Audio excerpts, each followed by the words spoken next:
ఆంధ్రప్రదేశ్ ప్రజలకు శుభవార్త. పూడి, ఏర్పేడు రైల్వే స్టేషన్ల మధ్య నూతన రైలు మార్గం ఏర్పాటు చేయడానికి రైల్వే బోర్డు చర్యలు ప్రారంభించింది. దక్షిణాది నుంచి ఉత్తరాదిలోని ప్రధాన నగరాలకు తక్కువ సమయంలో వస్తు రవాణా చేయడానికి రైల్వే బోర్డు ఈ నూతన మార్గాన్ని వేయడానికి నిర్ణయం తీసుకుంది. ప్రస్తుతం వస్తు రవాణా చేసే గుడ్స్ రైళ్లు పూడి నుంచి రేణిగుంట రైల్వే జంక్షన్కు చేరుకుంటాయి.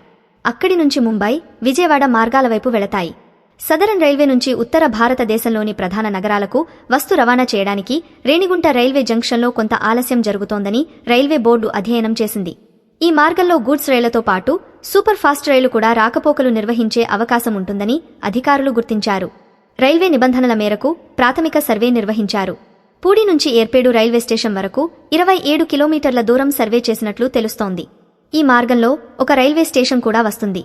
ఈ రైలు మార్గం పూర్తి చేస్తే రేణిగుంట రైల్వే జంక్షన్లో జరుగుతున్న ఆలస్యాన్ని నివారించవచ్చని అధికారులు భావిస్తున్నారు. మరోవైపు రేణిగుంట రైల్వే జంక్షన్పై రైళ్ల రాకపోకల ఒత్తిడి తగ్గే అవకాశాలున్నాయి. ఈ ప్రాంతం నుంచి రైతులు పండించే వస్తువులు కూడా దూర ప్రాంతాలకు రవాణా చేసే అవకాశం ఏర్పడనుంది. అలాగే రేణిగుంట ఏర్పేడు మండలాల్లోని భారీ పరిశ్రమల ఉత్పత్తులు కూడా రవాణా చేయడానికి అనుకూలంగా ఉంటుందంటున్నారు.